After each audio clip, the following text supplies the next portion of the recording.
Bonjour à toutes et à tous, dans cette vidéo je vais vous présenter les nouveautés les plus importantes de la mise à jour de Photoshop de ce mois de juillet 2024. Vous trouverez la liste dans la description et dans le chapitrage. Première nouveauté que je souhaite vous montrer, c'est l'outil de pinceau de réglage qui est ici dans la barre des outils. Cet outil nous permet de dessiner directement un réglage que l'on va pouvoir choisir dans la barre des options ici. Donc il y en a beaucoup, vous avez luminosité, contraste, niveau, etc. et toutes ces choses-là. Ce qui est super, c'est que vous allez pouvoir dessiner avec n'importe quel pinceau que vous aurez installé dans votre Photoshop. Vous pourrez même utiliser une tablette et vous pourrez, on verra ça tout à l'heure, choisir de directement peindre sur un objet qui aurait été sélectionné automatiquement par l'outil de sélection d'objets. Vous pouvez même, en cochant incrustation, voir avec une couleur la zone que vous avez sélectionnée. Vous pourrez modifier l'opacité et le flux. Donc concrètement, je vais vous montrer avec un exemple. Alors je vais peindre dans cette zone ici un réglage par exemple de type inversé pour qu'on puisse bien le voir, même si ici ça n'a pas trop d'intérêt. On fera quelque chose de plus intéressant tout à l'heure. Regardez, dès que je dessine, voilà, on voit très bien que j'ai inversé l'image à l'endroit où je peins. Je peux à tout moment décider de soustraire en cliquant sur le moins, et je soustrais du réglage. Je peux tout de suite aussi, à l'aide d'un clic droit, aller faire appel aux options de mon pinceau pour modifier, pourquoi pas, la dureté. Je vais me mettre avec une dureté de 100. Voilà, donc vous voyez, tout de suite, je peux faire ce type de modification. Et bien sûr, vous avez dans la barre des tâches contextuelles les options qui vont revenir. Vous avez ici plus et moins, la possibilité de changer la taille du pinceau ainsi que sa dureté. Ce qui est super, c'est que le réglage, une fois qu'il est appliqué, évidemment, depuis le panneau calque, vous voyez ce qui se passe. Vous avez un réglage qui arrive avec un masque de fusion. Dans le masque, vous voyez que c'est exactement ce que vous avez dessiné, évidemment. Et bien sûr, depuis le panneau propriété, quand c'est disponible, là c'est pas disponible car j'utilise inversé, mais je vais vous montrer, je peux changer le réglage. Et c'est hyper intéressant, c'est-à-dire que si on a appliqué un réglage qui ne convient pas, eh bien, à tout moment, on peut décider, depuis la barre de tâches contextuelle, de changer le type de réglage. Par exemple, je peux dire, non, finalement, je voudrais vibrance. Voilà. Et là, maintenant, puisque c'est un réglage qui dispose d'options que je vais pouvoir modifier dans le panneau propriété, eh bien, je vais pouvoir jouer avec les propriétés du réglage. Donc ce sera évidemment valable pour tous les réglages qui disposent d'options qui se trouvent ici. Alors attention, si vous décidez de changer le type de réglage depuis la barre des options, par exemple ici maintenant je vais choisir niveau, le réglage ne sera pas changé, ça se fait uniquement depuis la barre de tâches contextuelles. Si vous changez de réglage ici, et que vous réappliquez à nouveau un coup de pinceau, et bien ce que vous faites, c'est que vous ajoutez, vous voyez c'est visible dans le panneau calque, un autre réglage. Alors, je vais supprimer ces deux réglages pour vous montrer qu'on peut travailler extrêmement vite. Admettons que je souhaite mettre en noir et blanc ces deux tongs. Je vais aller choisir dans la liste des réglages le noir et blanc. Je vais cocher cette option qui me permet d'appliquer un réglage sur un objet. Et j'ai plus qu'à cliquer sur la première tongue. Voilà, pour appliquer les réglages, je vais vous montrer que si je coche l'incrustation, voilà, je vois donc avec une couleur la zone sélectionnée. Et je vais faire la même chose à côté. Alors je peux aussi décider d'appliquer à l'objet depuis la barre de tâches contextuelles. Et dans ce cas, hop, voilà, en un clic, j'applique un réglage sur un objet. C'est très très pratique. Du coup, je pourrais faire la même chose pour le fond. Je vais aller choisir, allez, je vais prendre par exemple balance des couleurs. Là aussi, je vais cocher l'option qui me permet de sélectionner un objet. Et là, vous voyez, hop, je vais pouvoir sélectionner d'un seul coup toute cette zone. Voilà, pour appliquer mon réglage que je pourrais ensuite modifier depuis le panneau propriété. Alors, vous allez me dire, il reste un petit bout ici. Eh bien, c'est très simple. Pour cela, je prends le pinceau, je clique sur le plus, je peux baisser l'opacité pour ne pas appliquer à 100% l'effet, et je peux peindre ici, voilà, ce qui manque progressivement. Donc voilà pour ce nouveau pinceau qui est extrêmement pratique pour appliquer des réglages. Je vais vous montrer maintenant un nouvel outil pour faire des sélections, c'est l'outil pinceau de sélection. Il se trouve dans le même groupe que les lassos, et pour cause, il fonctionne quasiment de la même manière. Donc je vais sélectionner l'outil. Dans la barre des options, j'ai très peu d'options. J'ai ajouté, soustraire, mais j'ai une option très très intéressante, c'est ici l'opacité. En termes de choix de pinceau, c'est très limité. On ne dispose que d'une forme ronde, mais on va pouvoir bien sûr modifier l'épaisseur ainsi que sa dureté, ça c'est très important.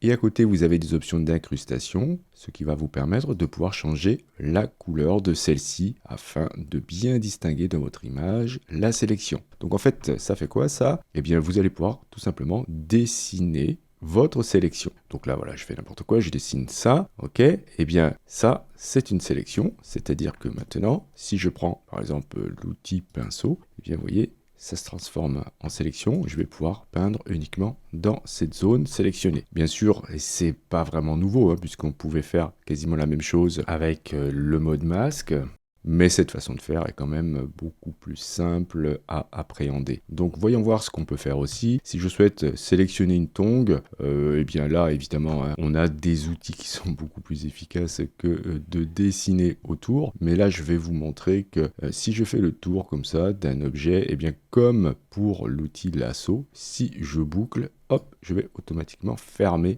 la sélection. Si lorsque j'ai dessiné une sélection, je prends un autre outil de sélection, par exemple l'outil rectangle, et bien vous voyez qu'automatiquement on change d'apparence, on se retrouve avec les fameuses fourmis qui marchent, comme disaient les Anglais, qui est le visuel traditionnel des sélections dans Photoshop. Ça veut dire aussi que n'importe quelle sélection sera visible avec une couleur lorsque vous allez basculer avec l'outil pinceau de sélection. Voilà. Donc je trouve que c'est assez utile si on veut visualiser d'une manière forte une sélection. Ce qui est hyper intéressant en revanche, c'est l'opacité et la possibilité de modifier la dureté du pinceau, ce qui va vous permettre d'adoucir vos sélections. On avait vu que c'était quand même très utile d'adoucir les sélections lorsqu'on souhaitait faire appel à la commande remplissage génératif. Je vais vous montrer ici, je vais écrire quelque chose dans le sable.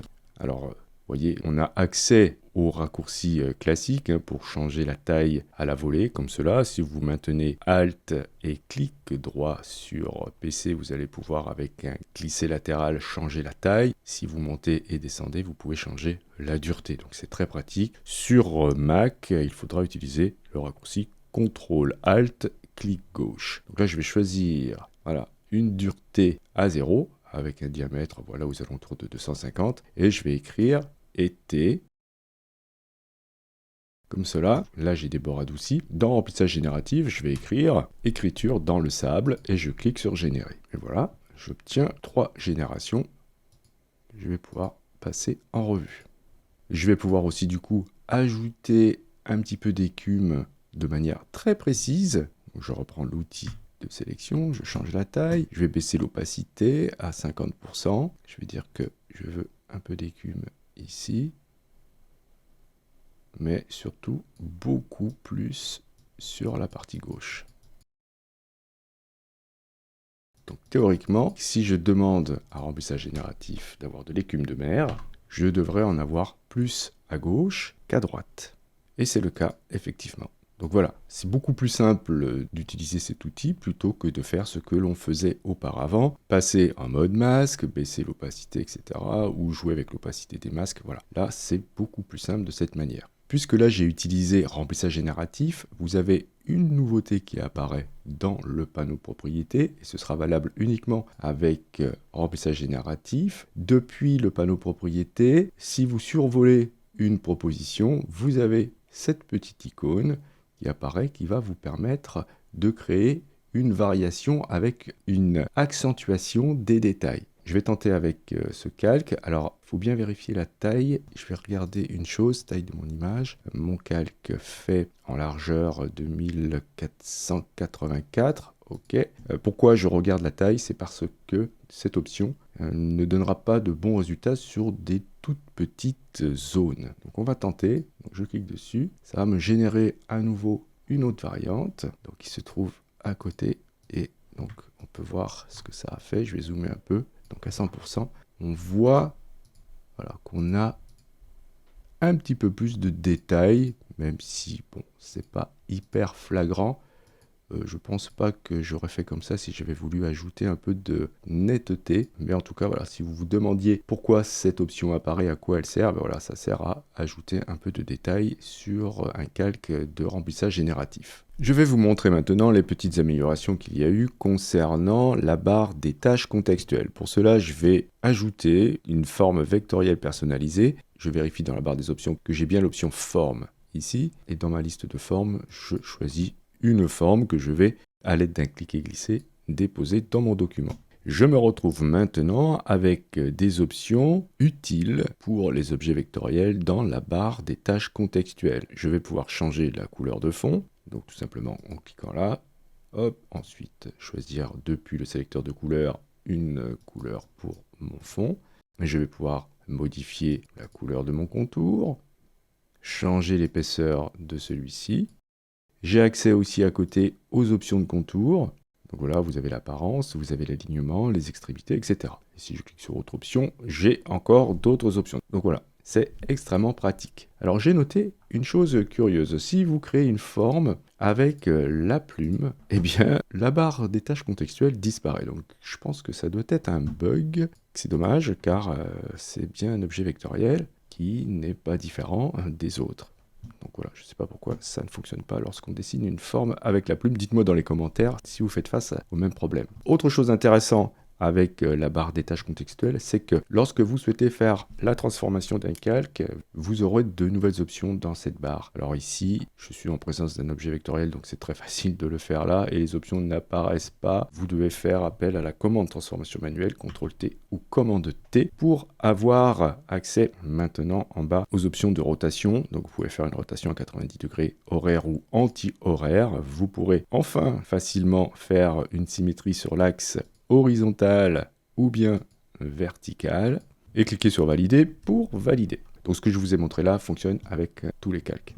Une nouveauté concernant le texte, on a la possibilité maintenant d'avoir des listes à puces ou des listes numérotées. Ça se passe depuis le panneau paragraphe, donc je vais dans le menu fenêtre, ouvrir le panneau paragraphe, et vous avez ici voilà, liste à puces et numéroté. Vous trouverez aussi ces options dans le panneau propriété lorsque vous avez du texte. Donc concrètement, comment ça fonctionne? Eh bien, vous devez d'abord utiliser l'outil texte. Je vais désélectionner mon calque de forme. Je peux aller dans le menu sélection et demander à désélectionner les calques. Et ensuite, je vais faire un clic et glisser pour créer une zone de texte captif et je vais coller du texte. Je vais sélectionner mes 3 paragraphes et cliquer ici sur liste à puces.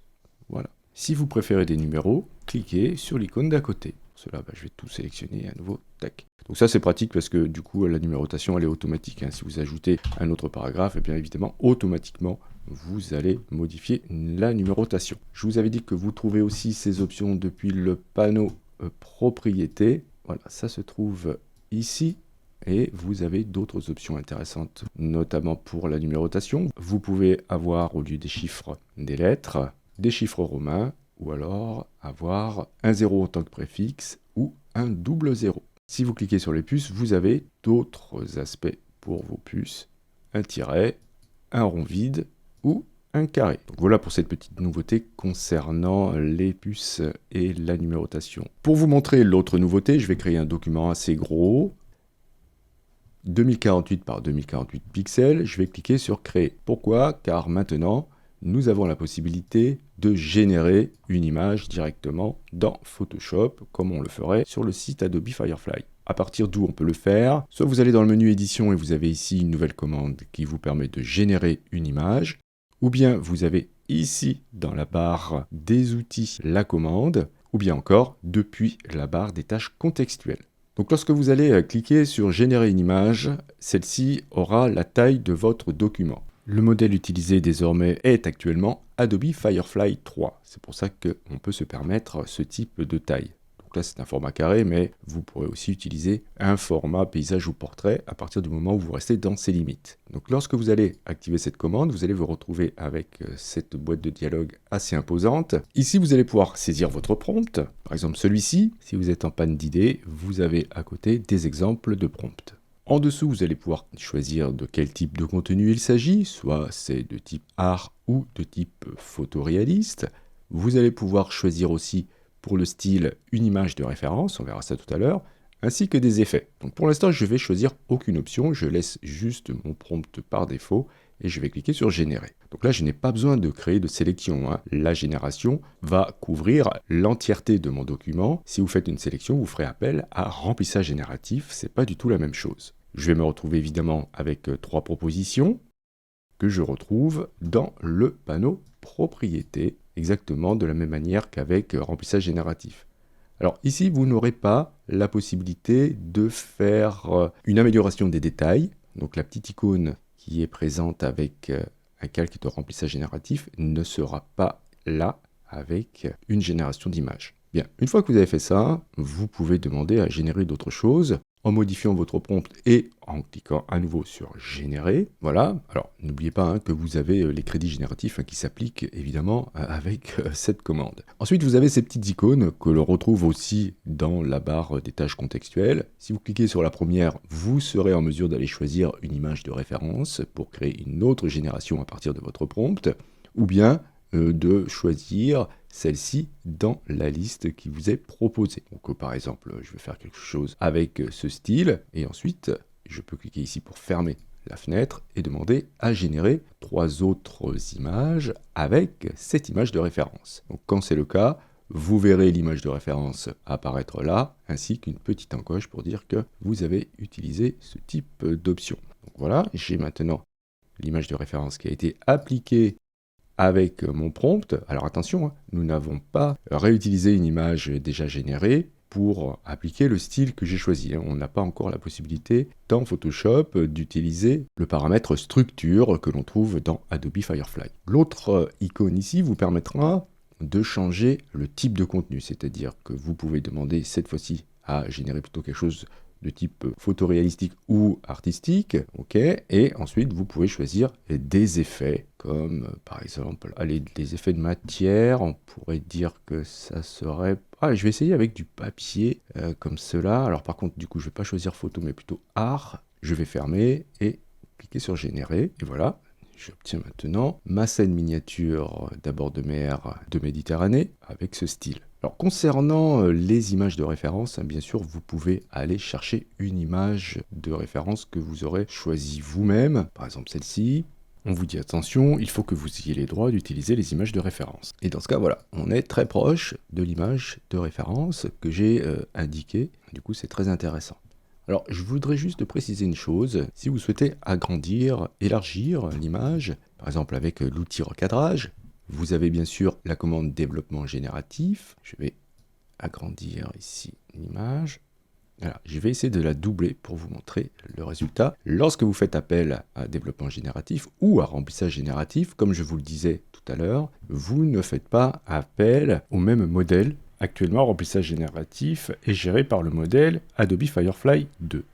Et on ne travaille pas du tout avec les mêmes résolutions. Vous pouvez voir à droite le résultat avec remplissage génératif qui est tout flou, alors qu'à gauche, on a Adobe Firefly 3, voilà, qui a généré l'image. Donc c'est pas du tout la même chose. Faites attention à cela si vous souhaitez garder une cohérence dans vos documents. Donc voilà pour l'essentiel de cette mise à jour de Photoshop de juillet 2024. Si vous êtes débutant et que vous souhaitez vous former à Photoshop, je viens de sortir une formation sur tuto.com de près de 30 heures dans laquelle je fais un tour d'horizon extrêmement large de Photoshop. Voilà, ça permettra aux plus débutants d'entre vous d'avoir de bonnes notions du logiciel et de bien mieux suivre mes tutos. Je vous remercie d'avoir suivi cette vidéo. Si vous avez des questions, bien sûr, n'hésitez pas à le faire dans les commentaires. Si vous souhaitez soutenir cette chaîne, c'est hyper important de cliquer sur j'aime, et si vous n'êtes pas abonné et que vous souhaitez le faire, vous pouvez bien sûr cliquer sur abonnez-vous. N'oubliez pas la petite clochette pour être averti des prochains cours ou des prochains tutos. Justement, on se dit à la prochaine pour un autre cours ou pour un autre tuto.